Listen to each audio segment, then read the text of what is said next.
Welcome to Rome. This is The Bittersweet Life with Katy Sewell and Tiffany Parks.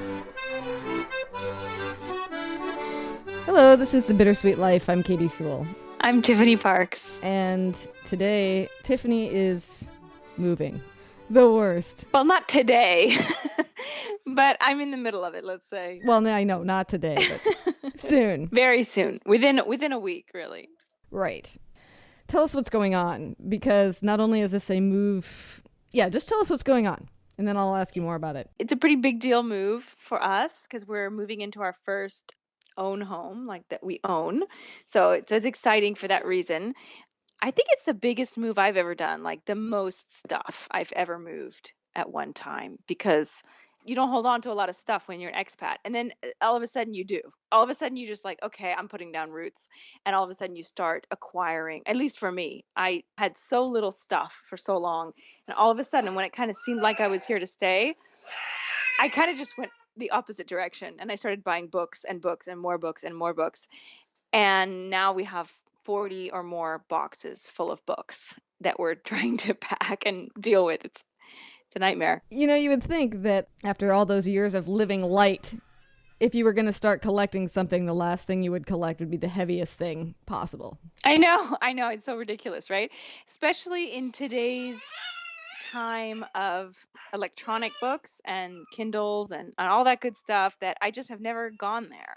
It's silly. I resist the Kindle because I love the old-fashionedness of having a real book in my hand. I'm not into the idea of reading on an electronic device.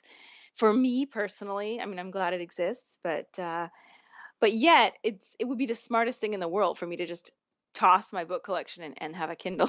No, I mean, I totally understand because I feel the same way. The only time I've ever read anything on a Kindle was actually when I came to visit you in Rome last time. And I found it very disorienting. Like, I couldn't tell... It tells you how much further you have to go in the book, but somehow it's just so much harder to tell. You know? Like, how long is this book? Yeah. I don't know. But why keep every book after you read it? Oh, that's something you don't do, but I can't part with books. Unless it's a book that I hated, I can't part with it. Because I'm always thinking, okay, maybe I'll want to reread it. Because I like to reread books the way I like to see movies that I really love, twice or more, even many more times than that. So I don't want to give up on the possibility of reading a book again. Plus, it's a collection. Like any collector, you don't collect things for necessarily a practical reason. You collect them for a more sentimental reason, I think. That's true. That said, though, having been a person who just moved, as we know, to my own new house, there is nothing that makes you hate your stuff more than when you're moving. Oh my God, yes. It's horrible. Moving is just the worst thing ever. I read somewhere that it's actually one of the top 5 most traumatic things you can go through in your life. Yeah, I believe it. It's right up there with divorce and a death in the family and major illness. It's really actually a stressful thing. Yeah, I wonder why. Why would that be? Why would it be up there with divorce? That seems dramatic. Well, it is a big change. I think, we've talked before about how you become attached to where you are, your physical living situation. And, we've talked so much about that. I think even if you're totally happy to move, you're deciding to move, you want to move, nevertheless, the space that you occupy cannot become part of you. And when you have to completely cut yourself off from that and know that you'll never be back in that space again, I think it's hard. It's hard for me anyway. When I leave a place, even if I wasn't happy there, it's hard for me to leave places because I get attached to them. I mean, I feel a certain level of regret myself that you're moving because you're moving out of your apartment in Trastevere, which I lived up the street from, and you're moving out of that entire neighborhood. I feel like if I come to visit, it will be completely different. It will be. It will be completely different, and it's going to be completely different for me living in Rome. It's not going to be the same Roman experience that I've always had. Explain it more. Explain like what the change is to people who don't know where you've been living and where you're going. Okay, well, I don't know how many people listening are familiar with New York City. Imagine that you live in a tiny rental in the West Village and your rental is kind of crappy. You've made it nice, you've made it your own, but it's not your own. You don't own it and it's small. Hey, honey, What's going on? You have a baby. There's no space for him. He doesn't have his own room. You don't have enough space for anything. However, you live in this amazingly cool place. You can get anywhere in the city that you want to go on public transportation, and a lot of great places you can even get on foot or by bike. You're surrounded by beautiful architecture, great little cafes and cute shops, and it's just full of vibrancy. There's lots of young people around, interesting characters, and local color, as Katie calls it. Hang on, I gotta see what I can bribe this kid with. So you live in this amazing but kind of frustrating place. There's nowhere to park. It's very uncomfortable to have a kid in the neighborhood because, well, maybe this wouldn't be the case in the West Village, but oh, hang on. Okay, I just passed him off to Claudio's cousin. She really likes to play with him. So okay. Sorry, where was I? So you live in this beautiful but kind of frustrating place. You don't have enough space, but it's a really vibrant, wonderful area. And all of a sudden you move to New Jersey. No, you don't move to New Jersey. I'm not in New Jersey, Katie. I know you like to think that I'm living out in the middle of the sticks, but I'm not moving to New Jersey. Okay, I'm still in the city of Rome. So basically, I'm still within the 5 boroughs. Okay, if we're talking about New York, I'm still technically within the 5 boroughs. Let's say I'm kind of like on the far edge of Queens. Yeah. Okay, like the far, far, far, far edge, right before Queens becomes the rest of Long Island. So that's where I am right now, or that's where I'm moving. It's a trade-off because now I have my own place. I have 3 bedrooms. I have lots of space. I have a big terrace. I have lots of green space around me, and my kid has his own room, So, I mean, it definitely is a trade-off, but I am losing a big part of the outdoor aspect of my life. What I mean by that is just the city, because I can no longer walk out my front door and walk down 2 doors and be at the best butcher shop in the city, and walk another block and be at the best cheese shop in the city, and walk around the corner and be at a bakery. It's just not that type of a neighborhood anymore. I can't walk 2 blocks and find a work of Bernini. These were all things that literally I had right outside my door when I lived in Trastevere. Do you feel like this is some sort of more dramatic move as far as your expat journey has gone? Somehow you're becoming a local? I don't know, an adult. I don't think it's about being an adult. I think it's about I'm becoming a local. The people who live in the center of Rome, the majority of them are foreigners, really. If you live in the center of Rome, either your family has had property there forever and they've just passed it down through the generations. But even still, a lot of people who are in that situation, they decide to rent their apartment out to tourist rental companies because it makes so much money, and then they get a place outside the city. So even that is not really the case so much anymore. It's usually the people who live in the center of the city are people who are quite wealthy Italians, or foreigners. And the foreigners do it not necessarily because they're wealthy, but they do it because to them it's worth it. Because you think to yourself, I'm only going to live in Rome for, who knows, 1 year in my life, 2 years in my life. Maybe you don't know how long you're going to live there. And you think, I didn't come all this way to live out in the suburbs or to live out in Queens or whatever it is. So you make the sacrifice, you spend the extra money, you have a smaller place so that you can experience the city. And I experienced the city like very, very thoroughly for 12 years, almost 12 years now. I hate to say I'm moving on because if I had unlimited money, I would absolutely be buying a place in the center. I mean, there's no doubt about it, but it's very expensive to purchase a home in the center of Rome. Imagine purchasing a home in Manhattan, basically. It's the same idea. I know you fought this for a while, this transition. It was like actually something that you and Claudia were disagreeing on. So how did you guys end up coming to purchase a condo out in the outskirts of Rome? It was mainly because we had a kid, really. I don't think it would have happened if we hadn't had a baby. You need more space when you have a child. And I think there are practical things that come into it. It's very, very difficult to have a child and never be able to find a parking spot. It's really, really horrible. It's not very nice to find syringes right outside your door, which I'm starting to find in Trastevere. It's very difficult to walk down the street with a baby carriage because there's no sidewalks and the cars park anywhere they want, and they block any kind of pedestrian path. And so it's just frustrating. So things like that, if you want to send your child to daycare or, nursery school, if you're living in the center, you're not going to find any kind of public option because it's all going to be full. There's just many different aspects to it beyond just having a bigger place, but that's part of it too. When you have a baby, it's one thing to have your baby sleep in your room. Once you've got a toddler, they need their own space. Yeah, he's starting to drive you crazy. You need your own space, I think, is part of the. Yes, I do too. Yeah, just so that he has his own room and he can play in a safe spot. That is important for him, and that we have a terrace. He can have some outside time, even if we're not going out. All sorts of things like this. So yeah, plus we were a little bit tired of spending so much money on rent every month. Sometime in life you kind of get to the point where, like, I want to own something. I want to have this money go somewhere, not just disappear. Right. So when are you actually moving? We are physically moving our stuff on Sunday. Wow. So the day this episode posts. Oh, yes. It will post Sunday night. So by the time it posts, you will be done, hopefully. Hopefully. We probably won't get it all done in that one time because we're still not done packing, and we have like less than 48 hours left, and we're not even nearly done packing. But we will probably be moving in the weekend following. So like the weekend of the 30th, 31st is probably when we're going to move in. Wow. Just in time for your birthday. I know. And Aurelio's birthday too. Right. So yeah. Do you have a sense already?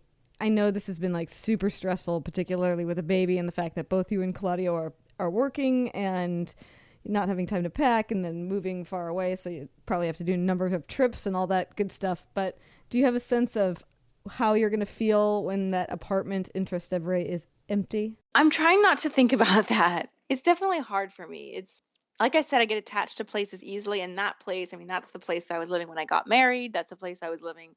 That's the place we brought Aurelio to, home from the hospital. It's an important place for me. I think I lived there longer than I've lived anywhere except for where I grew up, actually. So it's already hard. Like, we've moved some stuff already to a small storage unit that my in-laws have. I'm already seeing it different. The electricity is off, so it's not livable at all anymore. There's no going back.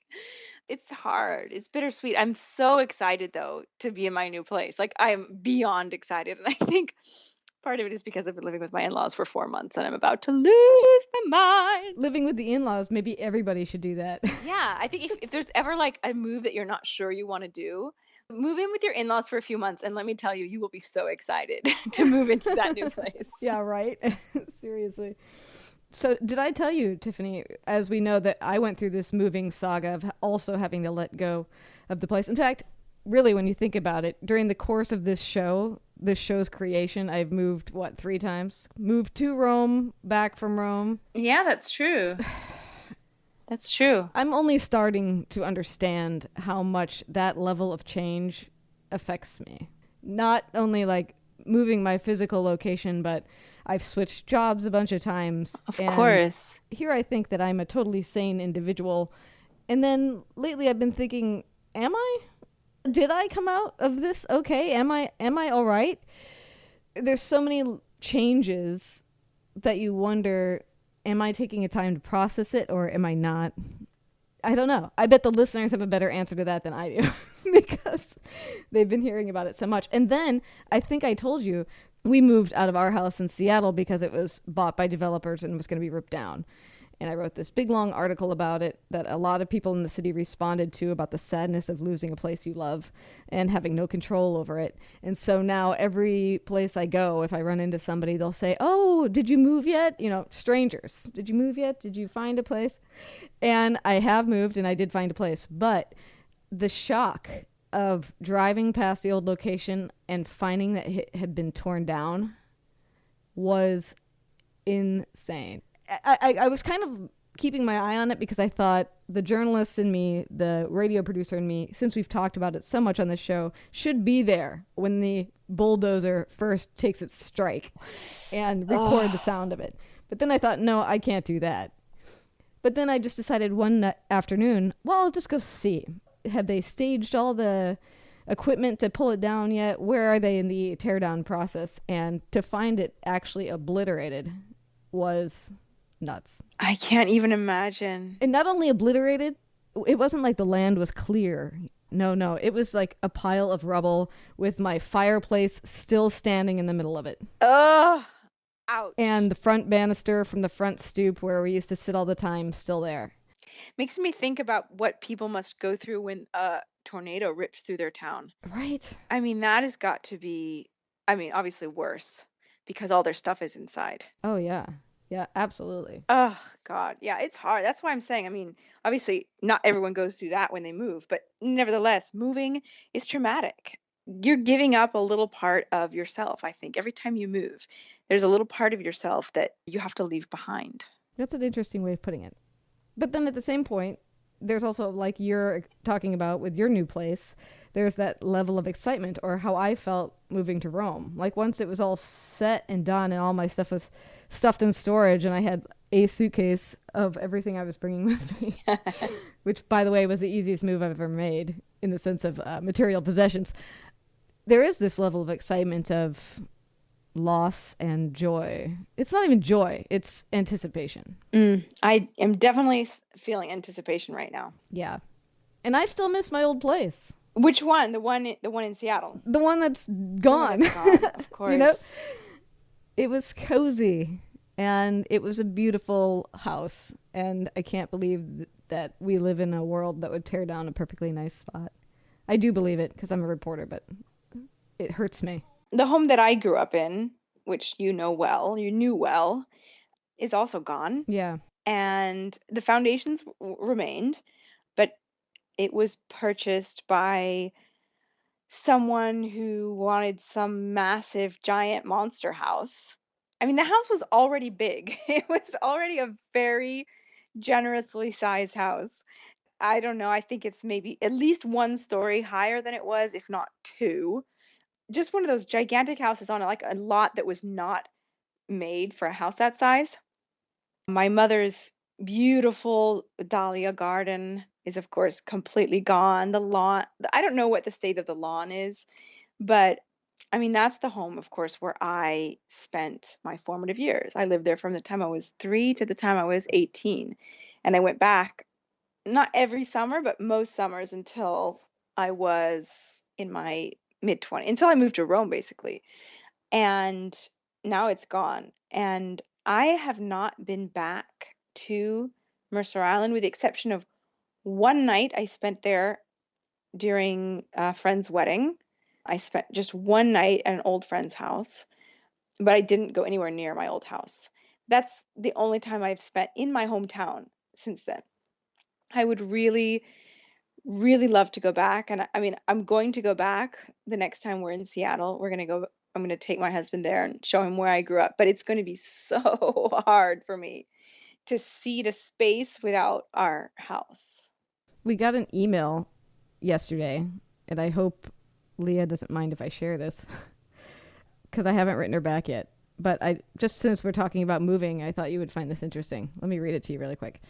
Hi, Tiffany and Katy. I just moved back to the Seattle area. Mercer Island, Tiffany. Seriously. After having lived in Switzerland for the past 11 years.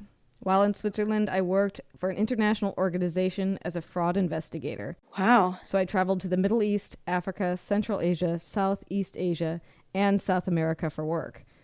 Prior to that, I lived in France and in Austria. Consequently, the adjustment has been even more difficult as I find it hard to relate to my friends and family. It's lonesome, and I miss speaking French and being around people who get me.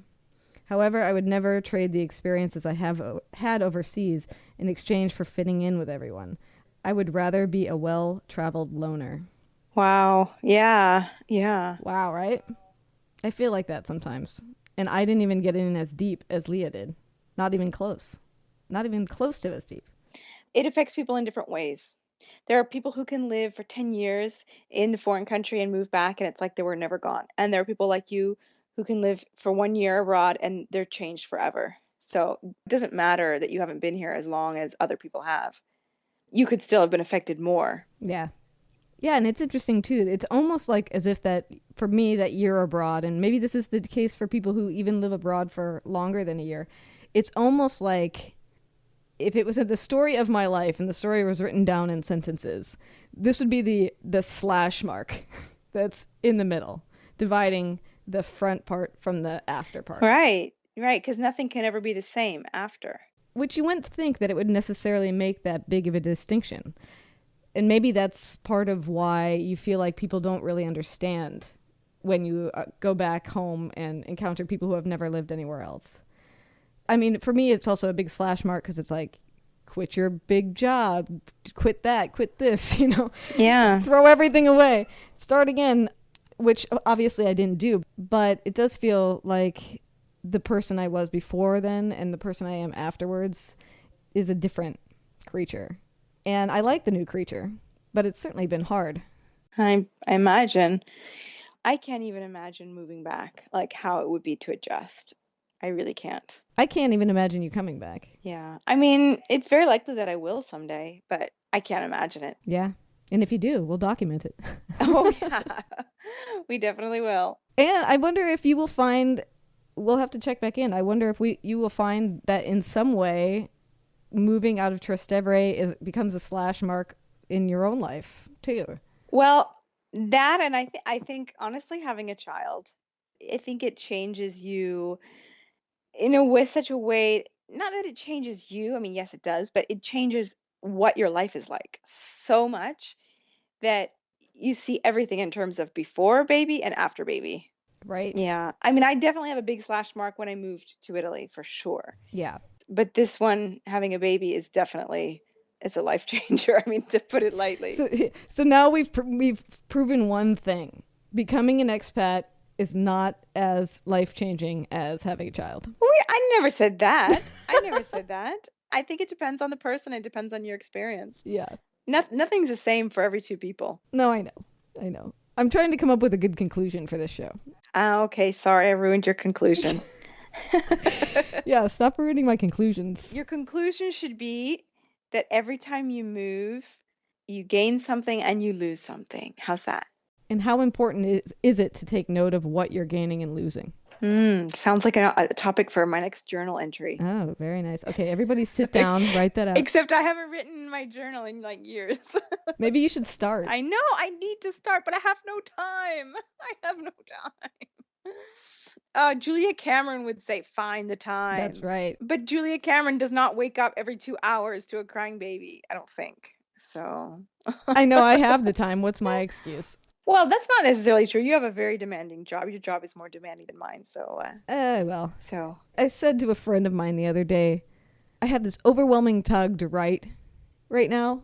And still, while I am writing more often than I was, I still have days where I'll think, okay, as soon as I get home from work, I'm going to write. And then I will do everything I can at night to avoid it. I will make dinner. I will clean. Yeah, procrastination. It's a bitch, man. And I said, I think I might be afraid of discovering what I find once I start writing. And my very wise friend said, well, what you're going to find is already there. So maybe you should start writing to find it. There you go. Very smart. Yeah. He probably said it more eloquently than that, but it's a good point. You can't run from your pain, I suppose. Well, on that note, on that. Anyway, should we leave it on that happy note? Should we leave it there? Sure. Don't worry, people. We'll be fine. Nobody's going to be harmed. Tiffany will have a successful move. Are we going to be able to catch up next week, Tiffany, I wonder? I'm not going to promise it because it's going to be kind of crazy. It's going to be kind of crazy because it's not just the physical moving of stuff. I have like 200 appointments between next Tuesday and the following Sunday. It's ridiculous because in Italy, everything stops at the beginning of August. August comes, everything closes. You can't get anything done anymore. Shops are closed. So I have to get everything done between the 26th when we get the keys and the 31st, basically. And the 31st and the 30th are the weekend. So basically from the 26th to the 29th, I have to have all the new furniture delivered, have the kitchen delivered and set up, have the gas set up, have the electricity set up, have the bathroom stuff brought over, have the bathroom stuff set up. It's going to be nuts. So I can't make any promises. Okay, so we will not count on you for next week's show, but I'm hopeful that once you're settled, we will be on together much more often. I hope so. I'll have my own computer again. That'll help. Won't that be amazing? All right, so we have that to look forward to. And good luck, Tiffany, with the move. Thank you. Thank you, darling. I'm kind of glad I'm not there to help you. Oh, thanks. I just hate moving so much. So I feel your pain. Well, who doesn't? Yeah.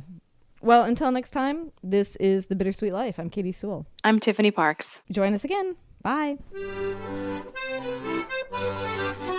We turn to you to help this show grow and thrive.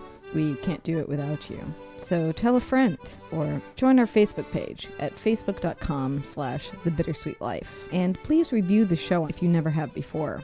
And a big thank you to those of you who have donated to the show. We are so grateful.